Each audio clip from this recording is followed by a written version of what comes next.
Nous sommes en ligne avec Nicolas Alban, directeur régional pour l'agence de l'eau Rhône-Méditerranée-Corse. Dans un premier temps, est-ce que vous pouvez me parler du rôle de l'agence de l'eau et de ses missions? Oui, alors l'agence de l'eau Rhône-Méditerranée-Corse est un établissement ancien. On a presque 60 ans et depuis notre création, on a la même vocation, c'est réparer l'environnement partout où il a été endommagé par les activités humaines. Donc on finance des projets de restauration de l'environnement, que ce soit la restauration des milieux naturels, des ressources en eau, en quantité, en qualité, à travers des opérations portées par très souvent les collectivités locales.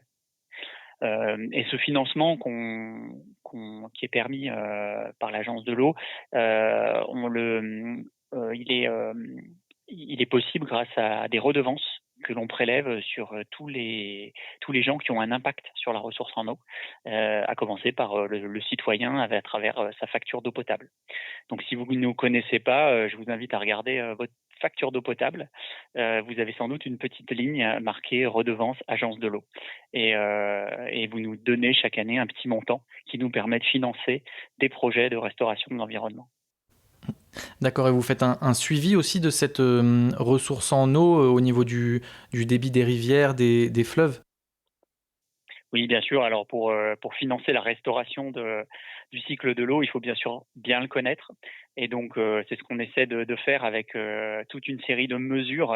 Chaque année, on fait plus de 5 millions de mesures, des données qu'on engrange et qui nous permettent de savoir exactement où on en est en matière de bon état des eaux. Alors, qu'est-ce que c'est que le bon état des eaux? C'est d'abord la qualité de l'eau, bien sûr, tous les polluants, combien sont-ils, où sont-ils? C'est aussi surtout la quantité d'eau maintenant, avec les problèmes de prélèvement excessif dans la ressource, avec des sécheresses. Et puis, il ne faut pas l'oublier, c'est aussi beaucoup le fonctionnement des milieux naturels. Il n'y a pas de cycle de l'eau sans un bon fonctionnement des milieux naturels. Et c'est important de savoir, de connaître la santé des milieux naturels parce que c'est grâce à eux qu'on a une ressource en eau de qualité et de quantité suffisante. Et je le disais, nous on est une radio de la vallée de Chamonix. Mhm. Notre territoire il est traversé par une rivière importante dite glaciaire qui est l'Arve, qui est très abondante, surtout en cette période estivale. Est-ce que cette rivière elle joue un rôle important pour alimenter le Rhône? Alors, il n'y a pas de rivière qui n'est pas importante, hein. Elles sont toutes importantes puisque elles constituent toutes un territoire de vie pour des habitants. Et donc, chaque habitant a à cœur d'avoir une rivière proche de chez lui qui est en bon état. Moi, je connais aucun habitant qui vous dira, qui se moque de savoir si sa rivière à côté de chez lui elle est polluée ou si il y a plus d'eau parce qu'il y a trop de prélèvements. Donc, ça interroge tout le monde et c'est important pour tout le monde. L'Arve, effectivement, a ça de particulier que c'est une rivière de montagne. Et puis surtout, elle est dépendante de glaciers. Et ça change beaucoup de choses. C'est vrai que beaucoup de rivières sont dépendantes des pluies. Et donc, plus il pleut, plus il y a de débit. Les rivières de montagne comme l'Arve, elles sont beaucoup plus dépendantes des fontes de neige et des fontes de glaciers, ce qui est le cas aussi du Rhône d'ailleurs. Et donc, on va avoir des débits en été qui sont beaucoup plus importants qu'ailleurs, notamment grâce à la temporisation des glaciers. Et donc, on a des particularités effectivement de ces rivières de montagne avec plus de débit en été, mais aussi des événements violents, plus marqués, avec quand il y a inondation, c'est plus que des inondations, c'est parfois des événements avec beaucoup de matériaux charriés qui peuvent carrément se transformer en lave torrentielle. Donc des épisodes parfois extrêmement violents pour les habitants qui sont proches. Donc c'est des rivières qui sont très intéressantes parce que souvent elles ont des rythmes voilà un peu différents et puis surtout elles ont connu des impacts humains aussi différents. Donc l'Arve par exemple est moins concernée par les polluants agricoles que d'autres rivières. Par contre, elle a été concernée beaucoup par des polluants industriels liés à des activités historiques de l'industrie. Mais tout ça est aujourd'hui assez résorbé et bien maîtrisé. Et donc, on est plus aujourd'hui sur des questions de milieu naturel, justement, de renaturation des rives de la rivière pour lui redonner un fonctionnement plus naturel. Et puis surtout de prévenir les risques naturels et notamment les inondations.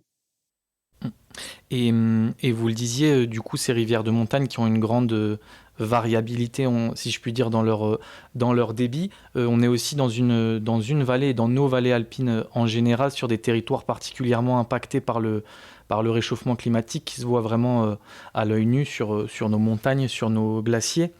Quel impact possible sur ces rivières avec notamment le retrait glaciaire, vous le disiez, ça constitue des réserves d'eau pour le Rhône. Quel impact peuvent avoir la fonte des glaciers, le retrait glaciaire qu'on aperçoit à l'œil nu ici dans nos vallées? Oui, et vous posez la bonne question, c'est l'impact du changement climatique et surtout la vulnérabilité du territoire à ce changement climatique. Si on va tous connaître à peu près la même chose, c'est-à-dire une hausse des températures, une variabilité plus forte des phénomènes extrêmes, ça ne se traduit pas pareil dans tous les territoires. Et notamment, les territoires de montagne ne vont pas connaître les mêmes risques et les mêmes aléas que les territoires de plaine. Je vous donne un exemple. Les pénuries d'eau potable sont quand même beaucoup moins à craindre sur le territoire comme l'Arve que sur le pourtour méditerranéen. On n'est pas dans cette situation-là. Par contre, le territoire montagneux comme l'Arve, potentiellement, va connaître des risques naturels très violents et sans doute c'est l'une des premières problématiques qui doit être évaluée. Donc avec notamment ces phénomènes d'inondation extrêmement violentes qui peuvent arriver et la remobilisation des sols ou des éléments solides comme tout ce qui est rocheux qui, avec la hausse des températures, peut devenir beaucoup plus mobile qu'avant. Et on l'a vu sur des événements extrêmement dramatiques, comme la Bérarde en Isère. On voit que le réchauffement en montagne se traduit par des coulées de matériaux qui peuvent être très impressionnantes. Et donc, c'est sans doute l'un des principaux risques que courent les territoires de montagne, c'est cette remobilisation des matériaux. Parce que concrètement, avec le retrait glaciaire et la disparition de certains glaciers à basse altitude d'ici les années 2050, est-ce que ça peut avoir un impact direct sur le débit du Rhône, par exemple, si on voit disparaître tous ces glaciers qui sont voilà, comme on l'a dit, une ressource en eau aussi importante pour ces rivières et en contrebas le Rhône du coup? Oui, bien sûr qu'il y aura un impact, et il y a d'ores et déjà un impact. Donc, le débit du Rhône, il a déjà commencé à baisser, puisqu'on a déjà des baisses significatives, hein, notamment dans tous les points de suivi que l'on a. On s'attend à ce que ce débit continue de baisser. Néanmoins, le Rhône reste un fleuve extrêmement puissant, un des plus puissants d'Europe, avec des débits qui sont soutenus par la fonte des glaciers. Et donc, même si il sera plus fragile demain qu'aujourd'hui, on sait qu'il est capable de soutenir les usages qui sont aujourd'hui autour du Rhône, que ce soit la navigation, l'agriculture, l'industrie, l'eau potable. On pense que le Rhône est capable de soutenir tous ces usages pendant encore quelques décennies. On pense aussi qu'il y aura sans doute à un moment donné un décrochage quand tous les glaciers auront fondu. C'est évident que le débit ne sera plus soutenu comme il l'est aujourd'hui et on aura à ce moment-là un décrochage. Mais ce décrochage, il n'est pas pour tout de suite. Mais néanmoins, il y aura des impacts et effectivement, on peut s'attendre à ce que ce soit visible. Parce que j'étais tombé sur une étude aussi de 2023 du coup de l'agence de l'eau qui parlait de ce débit du Rhône qui pourrait baisser de 20% d'ici à 2055. Vous l'évoquiez, tous ces usages, que ce soit pour l'agriculture, l'industrie, les centrales nucléaires, l'eau potable, etc. Est-ce que vous modélisez d'ores et déjà je sais pas, des restrictions ou des choses qu'il va falloir entreprendre justement face à cette baisse qui est quand même assez importante du débit qui est prévu d'ici les années 2050? Non, effectivement, c'est ce que je vous disais, ce débit cette baisse, on a déjà eu une baisse aujourd'hui de quasiment 16% à l'aval du Rhône à Beaucaire, et on peut s'attendre à une baisse supplémentaire de 20% d'ici 2050. Malgré ces chiffres, le Rhône est un fleuve puissant et il est capable de soutenir les usages qui sont aujourd'hui dépendants de lui. Vous avez parlé de l'agriculture, on pense bien sûr aux centrales nucléaires, l'hydroélectricité, l'industrie, l'eau potable. Tous ces usages, on pense que le Rhône est capable de maintenir leur viabilité jusqu'en 2050. Ce qui est très rassurant, malgré effectivement des chiffres qui peuvent être très inquiétants de baisse. Voilà. Mais encore une fois, c'est une vraie chance pour ce territoire d'avoir le Rhône. Beaucoup de territoires n'ont pas cette chance. Donc on peut penser à des fleuves beaucoup plus fragiles juste à côté de chez nous, comme la Loire.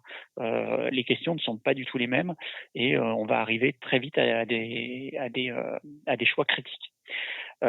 Autour du Rhône, il y a aussi plein de petites rivières qui sont beaucoup plus fragiles que le Rhône et qui ont d'ores et déjà des problèmes. Dans votre territoire de montagne, on peut penser par exemple à une petite rivière qui s'appelle l'Esus, qui est un affluent du Rhône juste après le lac Léman. On est sur une toute petite rivière qui est fragile et qui d'ores et déjà aujourd'hui est en ce qu'on appelle en déséquilibre quantitatif, c'est-à-dire qu'on a trop d'usage de l'eau pour la possibilité qu'offre la rivière. Et on peut imaginer que dans l'avenir assez proche, un certain nombre de rivières basculent dans cet état. Vous en avez d'autres, des petites rivières fragiles, comme le Chéran, comme le bassin versant du lac Léman autour de Thonon-Aglo. Voilà, tout ça sont des territoires où les rivières sont fragiles. Et j'avais une autre question, du coup, plus par rapport à l'agriculture, vu que c'est un peu l'actualité du moment aussi sur cette ressource en eau et les tensions qu'il peut y avoir autour de l'utilisation agricole. Est-ce que vous, à l'Agence de l'eau, c'est votre rôle aussi d'accompagner, je sais pas, un certain modèle d'agriculture peut-être moins gourmand en eau sur certains territoires qui sont sous tension, comme vous l'avez dit, autour de rivières ou de fleuves qui sont peut-être en déséquilibre. Comment vous gérez ces besoins importants de l'agriculture avec cette volonté de préserver aussi la ressource en eau? Alors, l'Agence de l'eau Rhône-Méditerranée-Corse, elle milite pour que les activités humaines soient adaptées à la ressource en eau. C'est-à-dire que notre argument, c'est de dire développons des activités qui sont soutenables par rapport à la ressource en eau dont on a à la disposition. Ça comprend le fait qu'il faut aussi laisser de l'eau pour alors non seulement partager l'eau entre tous les usages, mais aussi laisser de l'eau pour les milieux naturels. Donc il faut que tout le monde soit autour de la table pour se mettre d'accord sur quelle est la quantité d'eau dont on a l'usage et puis comment on se la répartit. C'est important de se dire que la ressource en eau n'appartient à personne, elle est à tout le monde sur le territoire et que c'est le territoire qui décide de ce quel doit être son bon usage entre les grands usagers de l'eau que sont l'eau potable, les industriels, l'agriculture, mais aussi les énergéticiens. Et donc pour ça, il faut absolument qu'il y ait une gouvernance locale de l'eau. Et puis des discussions autour du partage de l'eau. Une fois qu'on a dit ça, chaque territoire est un cas particulier et malheureusement l'égalité territoriale en matière d'eau n'existe pas. Encore une fois, des bassins versants comme l'Arve sont assez riches en eau. Juste à côté, vous avez les Us, qui est terriblement fragile de par sa ressource en eau. Et donc, la situation va être très différente entre les deux. Et il y aura sans doute des choix beaucoup plus difficiles à faire du côté des US. Ouais, après, si je peux compléter en termes d'activité agricole, voilà, l'important, c'est que les activités soient adaptées à la ressource en eau. Et surtout qu'on ne mette pas l'activité agricole en dépendance vis-à-vis de la ressource en eau, parce que ça, on la rend fragile en faisant ça. Donc nous, on prône effectivement de faire des économies d'eau sur les activités pour qu'elles soient indépendantes de la ressource et qu'elles soient plus résilientes face aux aléas. Merci Nicolas Alban, directeur régional pour l'Agence de l'eau Rhône-Méditerranée-Corse. Vous pourrez bien entendu réécouter cette interview sur notre site globule.chamonix.fr. Point Radio.